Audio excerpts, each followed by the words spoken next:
Hey, good afternoon, Juanita. Mark Westcott here with Juanita Maiden from Murdoch Lawyers. Hi, Mark. Hi, everybody.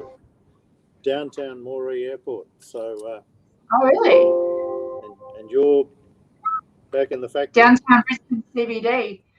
I love hearing your latest exploits, Mark. Where you're coming to us from? Always on the road.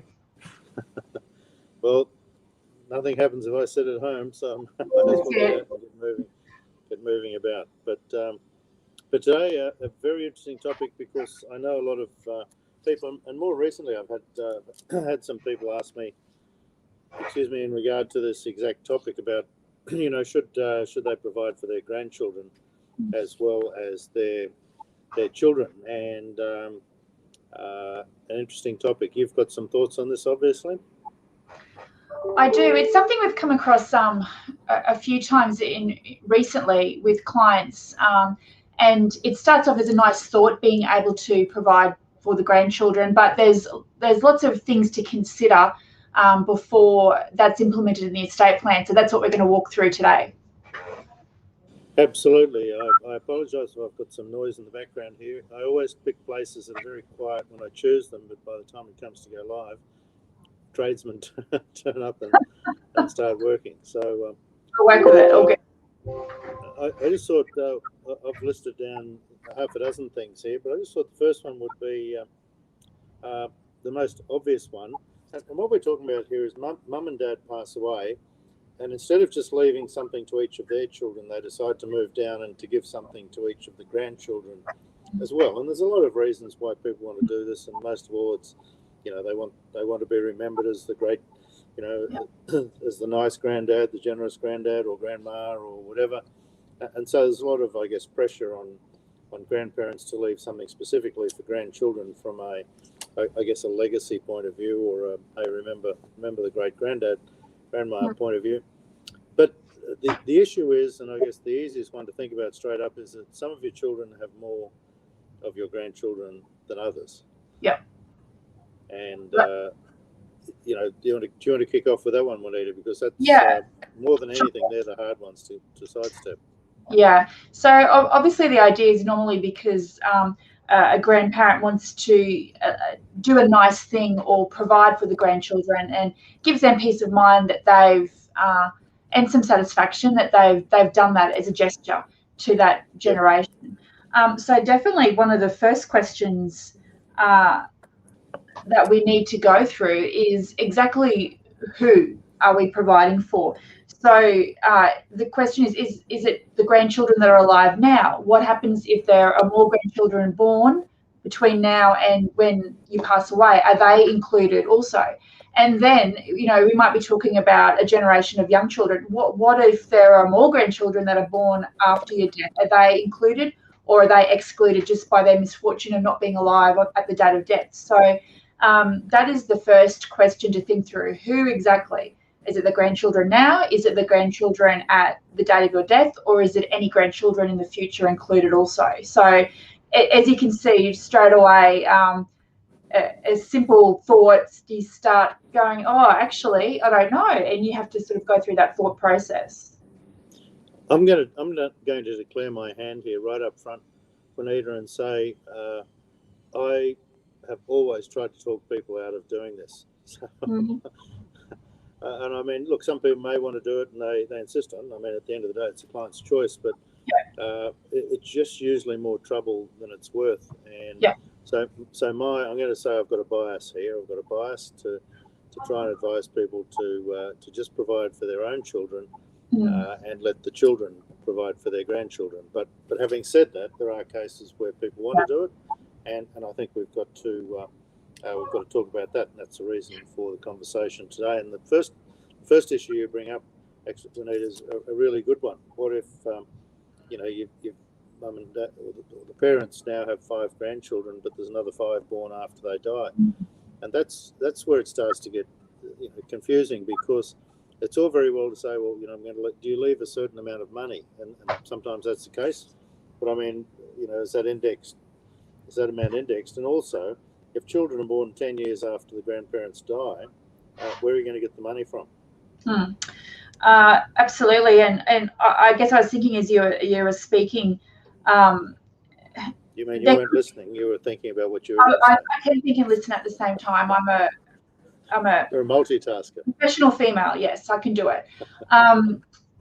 Now you put me off my track. But the important thing, the important message I think to our listeners here is that there's no right or wrong.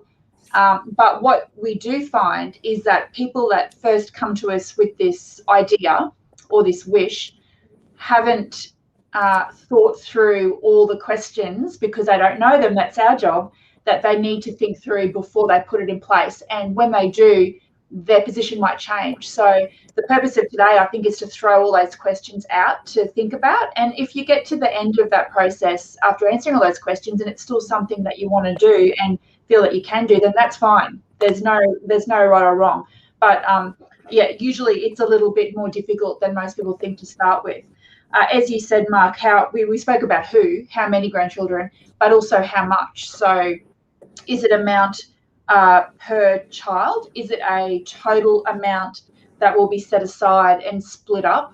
And will that be indexed? And also adding to that, is there enough in your estate to do that? Because what we don't want to do is say we'll give $10,000 to every grandchild, but when it comes to it, there's not enough to cover that, and other people that you might have wanted to provide for after that don't get anything too. So who, how much, and is there enough in the estate to implement the wishes that you have in your mind? They're all good starting questions.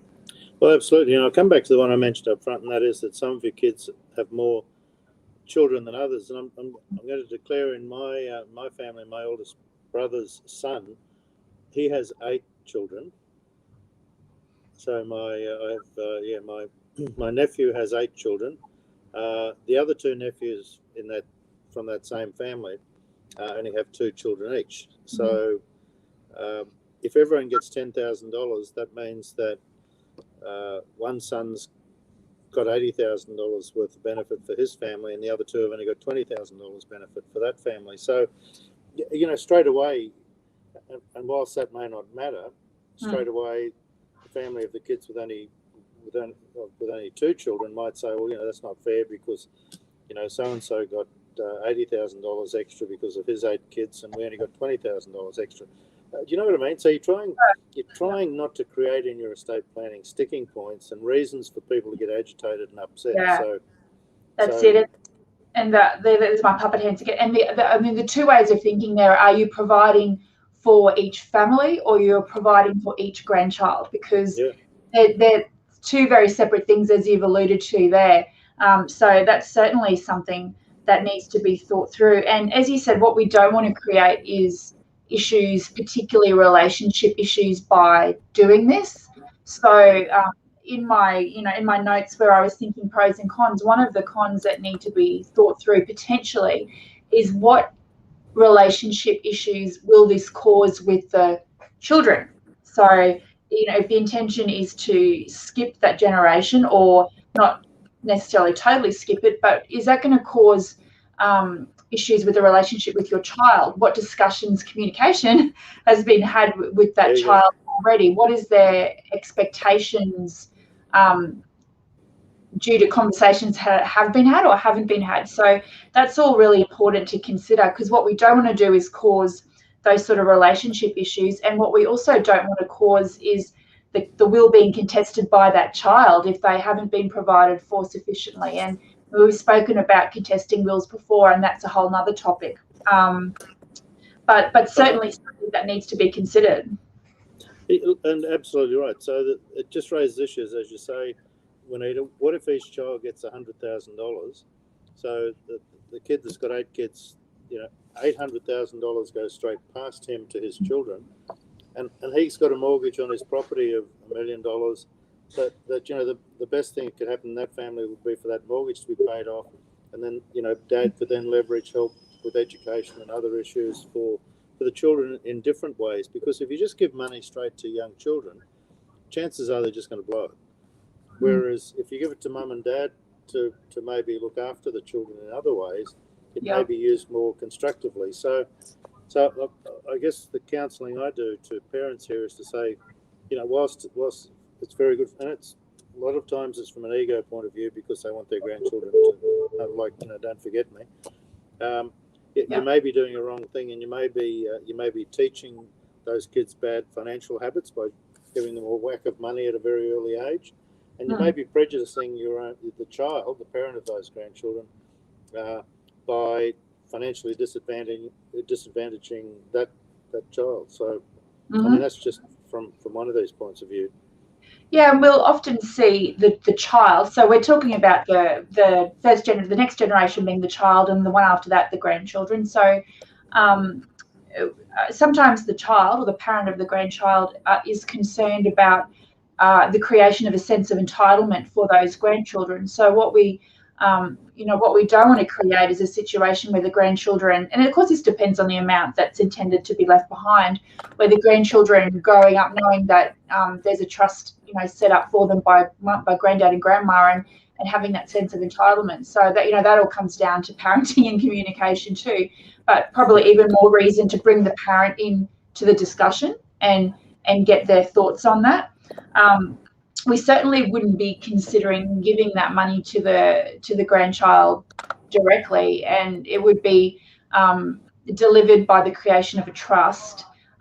We would certainly recommend that. And then, of course, that carries with it a whole another set of questions. So the first one I can think of is at what age do you want this grandchild to have the benefit of that, or be able to manage that money themselves, or become entitled to that money themselves? So we've spoken about capacity age of previously. These days we see a lot more around the 25-30 kind of mark, certainly rather than 18, which is the minimum age.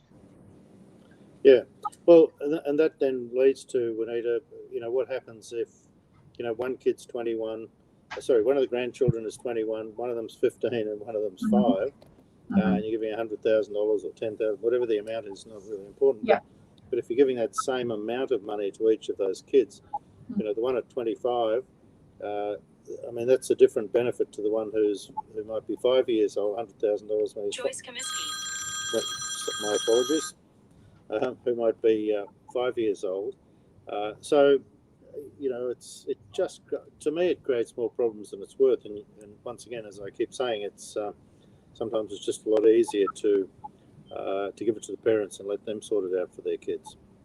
Yeah, and I suppose too, when you've got that differing ages, another thought to consider is it better to create one trust to be put aside to be split up later between the children, and then will that be when they all turn, for example, 25, the youngest included, or when each child turns 25, do they then become entitled?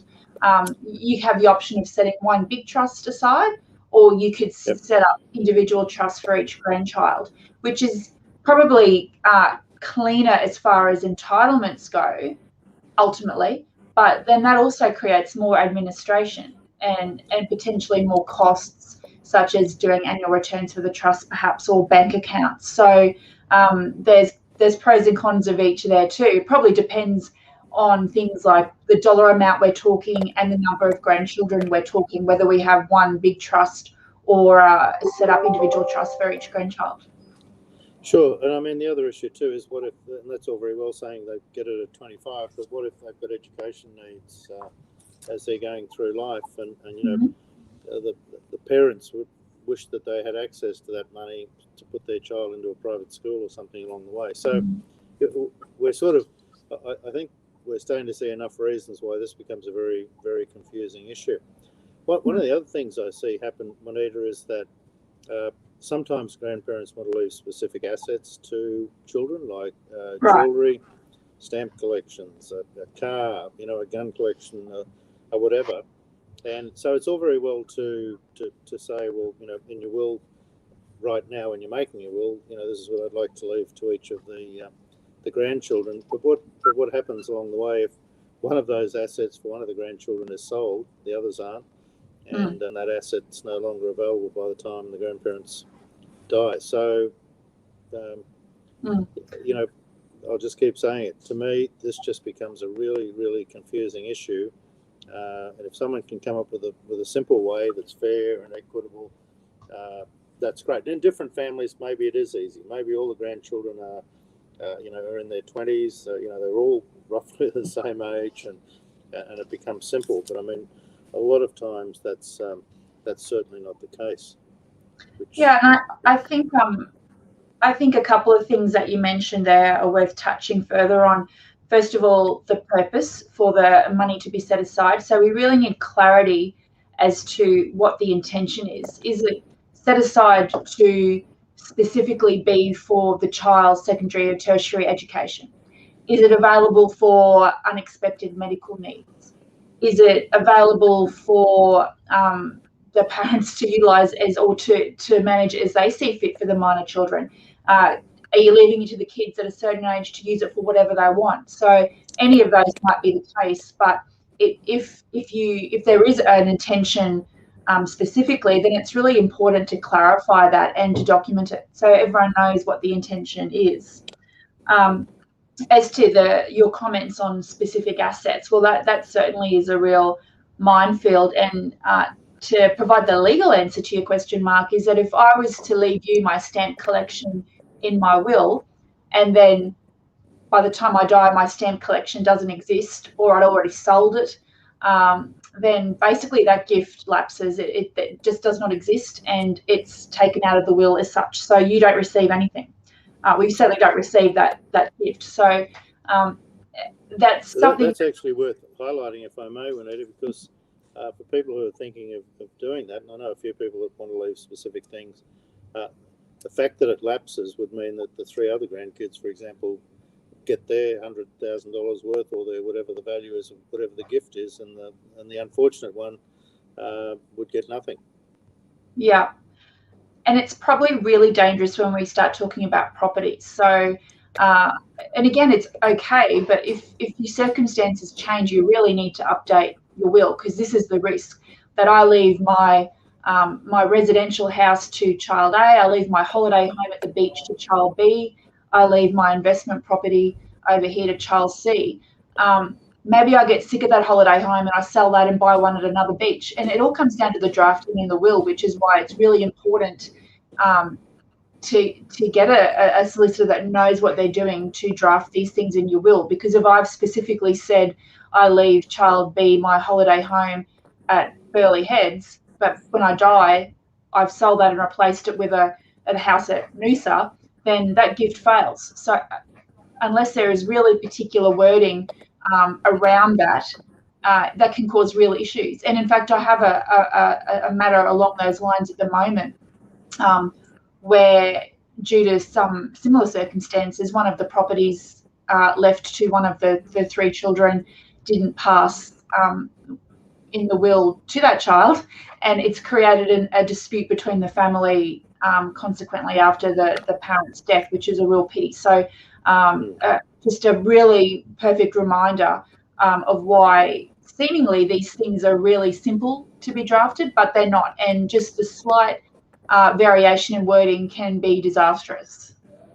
That's why it's very important to go to solicitors who know what they're doing. We need people who specialise in this area and are part of the 3% of lawyers that actually do this for their eat, sleep, breathe and dream about this stuff, like you and your guys there. So that's a very good reason why that happens. You know, it sounds like we're selling ourselves, but it's so true, because every day it's the horror stories that I can sit here and tell you. Maybe we should do a session on horror stories, because just that little the drafting is not done properly. It can end up costing tens of thousands of dollars, if not more, at the other end when there's a dispute. It's just so not necessary. Well, we'll have to put some of those stories in my new book, which is 99 Estate Planning Disasters. So we're putting 10 books together. Sorry. Definitely contribute to that. Not estate planning.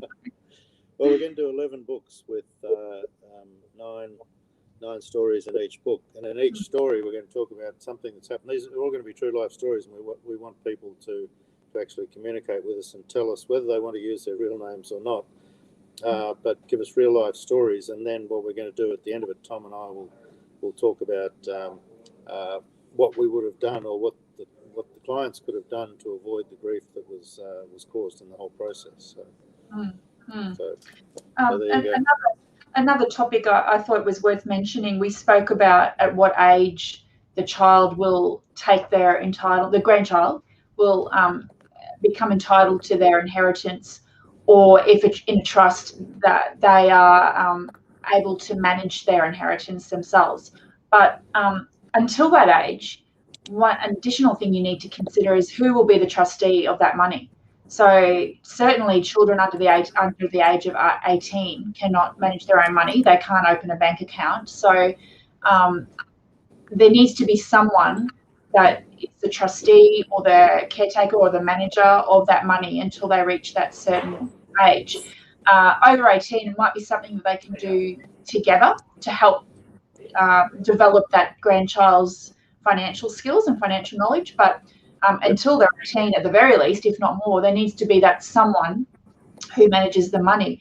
Now, that may be their parent, but that might not be appropriate either. So it might be someone independent. And then you have the sort of issues that can arise if it's not the parent. Then does the parent have to go and ask the independent person for money when it's needed for the child? And that's not practical either in some circumstances. So it's thinking through who the appropriate person is to manage or be trustee of that money until the child becomes a certain age. And what does that actually look like practically? Because it's all well and fine to put a name on a piece of paper, but how does that roll out as the child gets older and has certain needs? Yeah. Look, I just want to raise too, Juanita, one of the cases Tom and I are dealing with at the moment is where a family has, the grandparents have actually skipped the generation with a rural property worth about $4 million, and they passed a rural property straight down to the oldest grandchild. Now, the issue that's been raised, of course, is that since then there's been 3 more grandchildren who haven't received a $3 or $4 million property. Plus, it put the parents, the next generation, the generation down, it put parents in a really bad position because they're sort of struggling financially, and yet had they received the property, they would have all been okay and being able to provide well for all the kids. But because the grandparents sent it straight down to the grandchild, the parents are struggling. The other 3 grandchildren have received nothing, and it's just turned into a real sort of a disaster, so to speak, and creating issues in relationships with people, lack of communication, and so on. So, yeah, all these things are done with great, and I guess that's the whole point of this. All gifts from parents to grandchildren are done with great intention and done with the right reasons, and done because they want to show their grandchildren that granddad and grandma cared. But so many times it just ends up creating more issues than people have necessarily thought through, and that's where they need to come communicate with people like you, me, and other professional advisors to look at what the downside, I guess, is as well. Would that be fair? Yeah, and absolutely. And I think in that example you just gave, not only does it cause potential issues for that children/parent generation that's been skipped, it also affects their estate planning. Because if you think of it in the way that they have, say, 4 children that they're providing for, but one has received a substantial inheritance from the grandparents, what does that mean for their estate planning? And care must be taken there also to make that an equitable distribution, which might not be equal, because we've spoken, we've done a session on fair doesn't mean equal, but what you certainly don't want there is the child that received that from their grandchildren contesting their parents' will because they got nothing there, and then being a great big dispute between the siblings there. So again, it's just thinking through each step and what it means for everyone, and when it all flushes out as to whether it's appropriate for your family circumstance or not, and whether it's a good idea or not a good idea. Look, absolutely, because in that particular case, I mean, the parents, the middle generation, are sort of going, well, all we can do now is give to the other 3 kids, because it's like the eldest child's already got his endowment from granddad, so they're looking at just giving to the other 3 kids. But you're absolutely right. If all they do is provide something for each of the other 3 children, the eldest child the one who got the $4 million property from the grandparents can still contest mum and dad's will, can't they? Yeah, absolutely. And so that all works well if you've got if you're one of the very lucky families that all get on and that oldest child recognises what they have received and is respectful of that and doesn't want any more. Perfect. But that doesn't always happen, and you're absolutely right. It can create a lot of issues in that generation. Yeah. So I guess have you got any other particular points you want to bring up, Juanita? Because no, we've covered all my list of things that I was thinking through about this topic. It's been a really interesting one.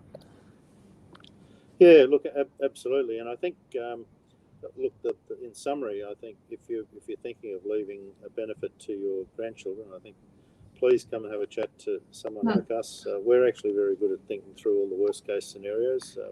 Yes. Dr. Doom, yes. I often get called Dr. Doom or Dr. Gloom because, yeah, I mean, the truth is everyone has great intentions and thinks the world, you know, everyone's fair and fun in the world. But I mean, the truth is, you know, people get divorced, people do the wrong thing, people rip each other off if you give them half a chance. And so you've really got to make sure you think through the up and down side of any choices you make here and have somebody who's got some experience in regard to things that can go wrong. And have that as part of your conversation. So, you know, if it's simple, you know, we may well pat you on the shoulder and say, yep, that's fine, give the grandkids some money, but really think it through before you make that decision. Yeah, and I think you need to work through each of those questions and issues that we've spoken about today. And when you get to the end of that, if you can answer all of them very clearly and you're comfortable with where it lands, then okay, then that may work well for your family. But if you haven't considered any of those questions and issues, then it can be a real concern in your estate planning. Yeah. Okay. Well, thanks for the contribution again today, Juanita. Great topic, great conversation. I look forward to chatting again in a fortnight. See you then. Thanks everyone. Bye.